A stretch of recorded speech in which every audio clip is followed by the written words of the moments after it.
every home was getting 10 to 20 offers, 15 to 20, sometimes 25% above asking price, all contingencies waived, early release of earnings money. And you just don't feel like you're fighting for someone when you're supposed to be representing the buy side at least.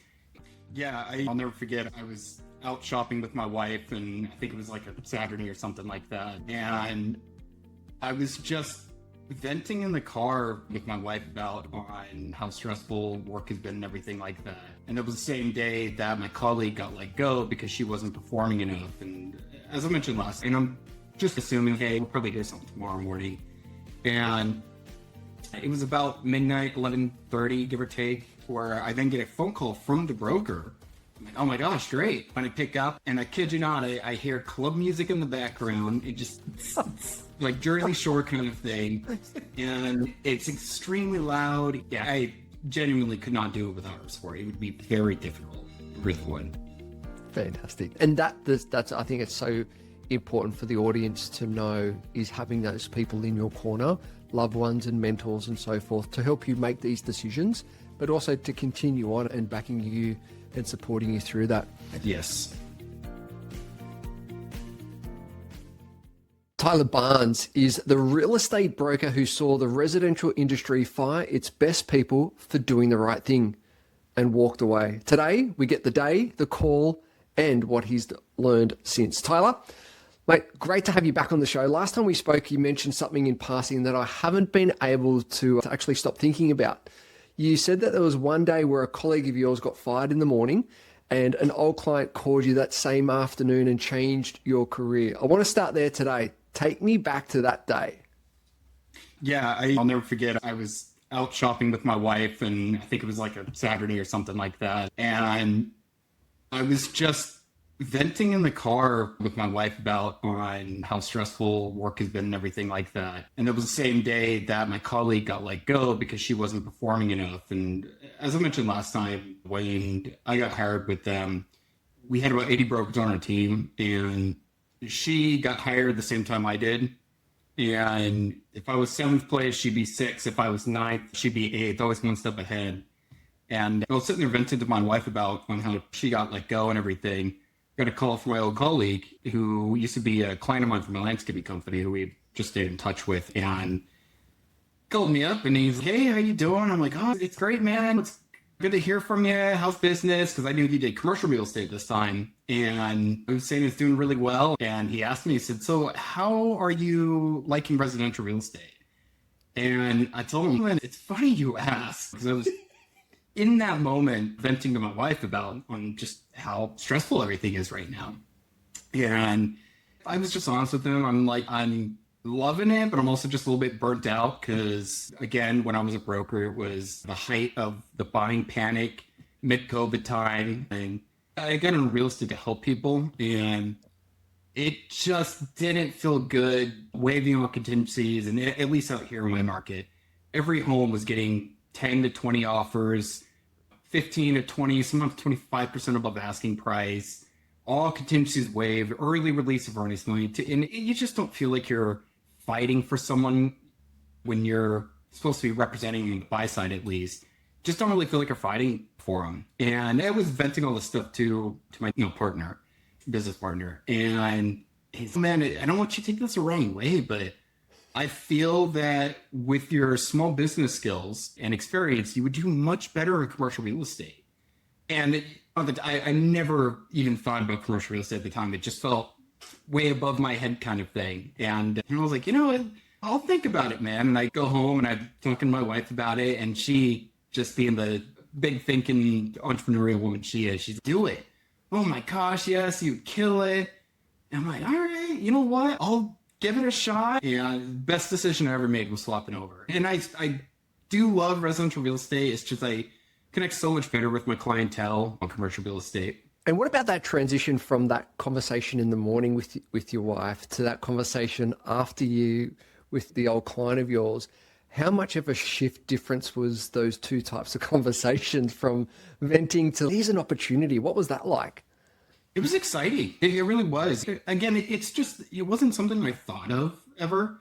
And when he brought it up to me and presented me with the opportunity, it was just very exciting. And especially with the brokerage that I'm out of the firm, with residential real estate, I would say most brokerages, they just kind of hire anyone that has a license. And commercial real estate is not like that. There's a lot of guys that get out of college with real estate degrees and they even struggle getting jobs, or you have to be an intern and then analyst for a while before you can even get to brokerage.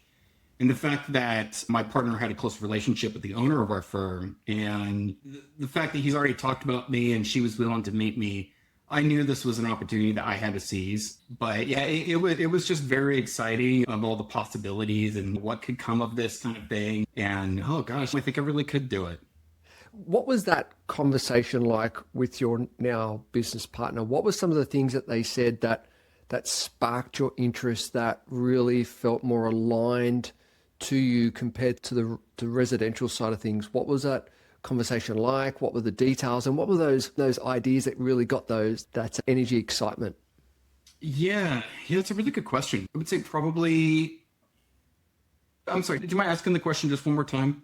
Yeah, that conversation that you had with your business partner now, what was the information or the seeds that they planted in your mind that got you excited about the possibility of transitioning into commercial? Yes, thank you. It was just mainly reflecting on I have run a business before and the type of clientele I would be working with.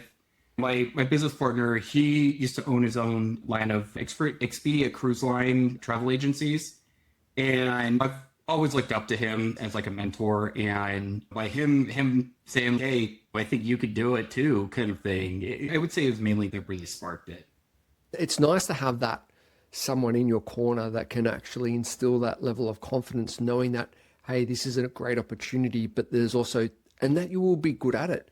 And I think when you're transitioning from maybe either industry or within the industry, having someone in your corner like that and knowing that, hey, this is a possibility, plus also the role and support from your wife.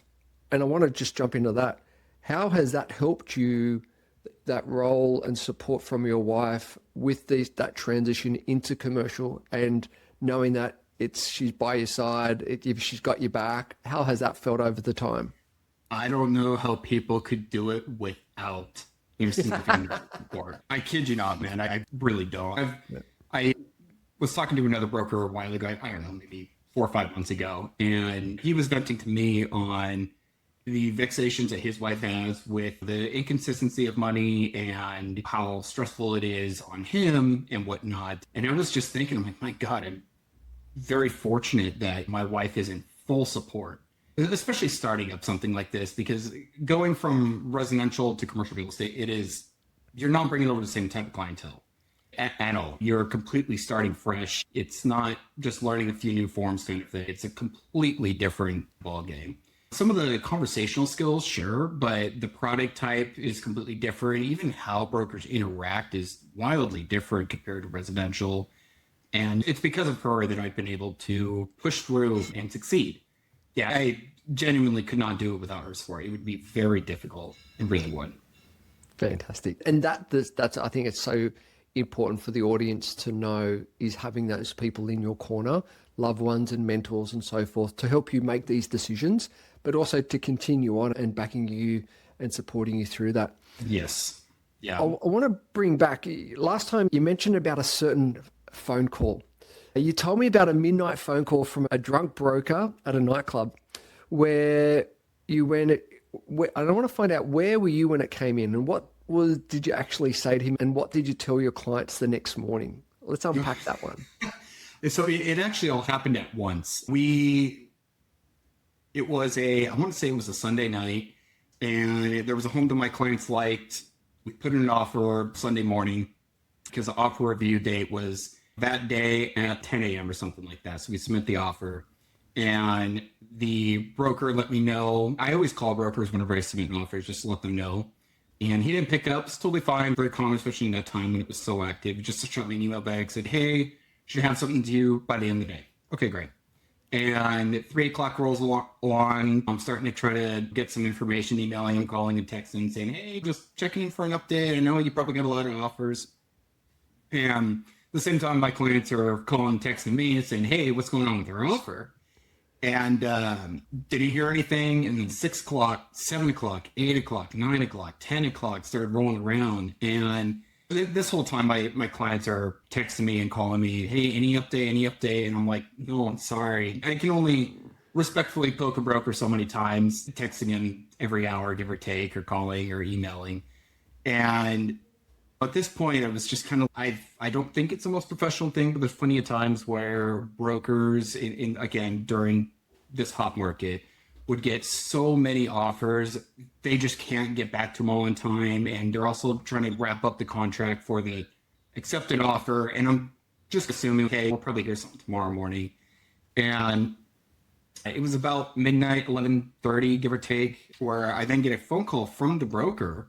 I'm like, oh my gosh, great. When I pick up, and I kid you not, I hear club music in the background and just like Jersey Shore kind of thing.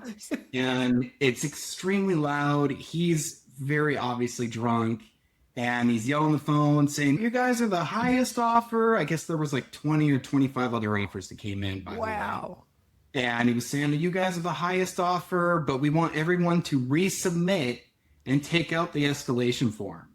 Because at the time, we were using these things called 35Es, it's essentially a escalation form. For every offer that's over mine, it would go up by X amount. We put in asking, but then we escalated up to a certain, I can't remember what it was at the time. It's probably 15 to 20, 25% over, by the way. But I was just thinking, this is ridiculous. And I told him, I said, look, I don't understand. If we're the highest offer, then why don't you just take our offer? And I know the broker represented in residential buyers and sellers that the whole point of it is basically to have everyone resubmit, get rid of the escalation to hope that you do it even higher. So you're not following the proper procedure of the escalation form. I understand, but from a buyer's perspective and also from a buyer's agent side, it feels a little dirty. In my opinion, it's tough, but I also get it. Listing brokers trying to fight to get the highest price from their client too. But I call up my client, I explain the situation. They are pissed, absolutely pissed, just so upset. And they're yelling like, this is ridiculous. We're not doing that. And my thing, I don't ever want to push back immediately without getting my client's consent first, because they might not want me to push back and say, hey, we'll go ahead and just do that. But I explained to them why I think they're doing it when I presented basically what's going on, in my opinion, about it. And then I asked them, what would you like for me to do, kind of thing? Which route do you want to go? And I recommended that we should just stand firm. If we know we're the highest, then we should stand firm. They agreed with me. And I essentially just called the broker back and tell him we are going to keep our offer how it is. And he's kind of tripping over his words and he's getting all frustrated. And I just keep telling him we're going to keep it how it is. Respectfully, we're not budging. And I said, you can either take our offer or you can go with someone else. We're not going to blindly go in there even higher. And he's all right, sounds good. I'll talk to you later, then hangs up. And maybe 20, 30 minutes later, congratulations, your offer's accepted. Very good, very good. Yeah, and my clients, they were extremely excited about getting this house. It was a very stressful negotiation for them, just like offer portion, but the overall end result, there were tears. They were so happy about it. But yeah, definitely funny one, to say the least. Now, that was in the, been any similar stories or examples like that in the commercial space? Because there are two different beasts, right?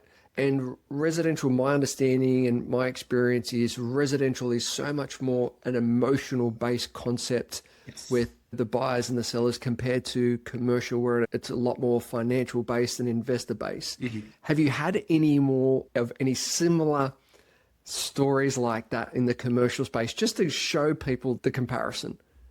Yeah, I will say, I think the excitement for good or bad in residential does not carry over too much in commercial, because it is very brass tacks. But don't get me wrong, there is a lot of emotion in commercial as well. But the emotional stories don't come up as much. I've had some situations where broker says that there's no other LOIs, at least in the leasing space. A lot of times we use LOIs, letter of intent. They say, hey, there's nothing else, and then it gets sniped out from underneath, this kind of thing. Or the opposite, where they say, hey, there was one time where I put a LOI on a listing that sat for, I think it was like 1,490 some odd days. It was it was an older listing, like a Right. long time. And I put an LOI for one of my clients who was going to be opening up a high-end boutique salon. And we were not very aggressive. I like to shoot for the stars, not just the ceiling, but make it very clear, look, we're doing this for a point of negotiation. We're expecting you to push back kind of thing. And lo and behold, after a week of near silence of no updates, which is very common in commercial, by the way, it can take 2 weeks, 3 weeks just to get a response in commercial a lot of the times. Lo and behold, somehow an LOI came in that was just a little bit above ours, and someone else got it, supposedly. They tried to come back and get us to raise it up. My client didn't want to raise it up, and I still was fishy. I still felt like it was a little fishy that somehow an LOI came in after this listing sit for almost 1,500 days. But you never know. Stuff does happen.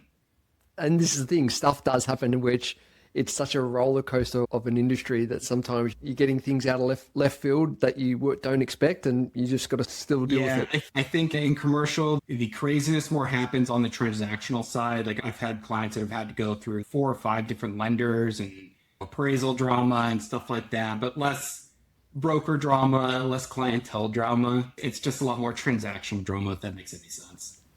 Makes sense, definitely. Now, I want to share the insights around your parents. Last time we caught up, you made some interesting points. And you mentioned last time your parents worked their whole lives in a factory and warehouse jobs and didn't have much to show for it.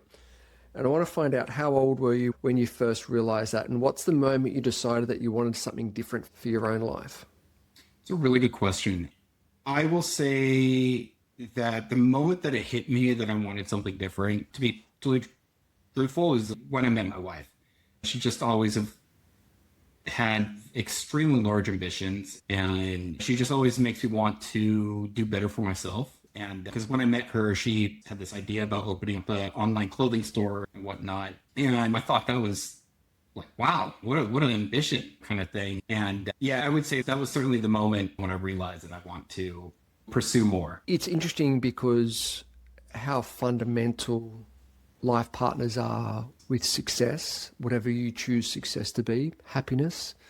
And I think that's a really pivotal point for all the listeners is you can, when you look at your goals, when you look at your success, also look at the support that you have from loved ones and partners. And I think you really nailed that, because I guess she opened that worldly view of what else do we want to create together. And what was those initial discussions with her like? How did you unpack that? How did you come to that realization that you both wanted more? Unpack those initial conversations and how it's transformed over the years. At the time, I just was working way too much, and it just, frankly, was just at a pivotal point, because I was working about 4 hours in the morning and then 4 hours in the afternoon for the local school district out here as a paraeducator. And then I was also during the day working as a server at a restaurant. And then I was going to night school too.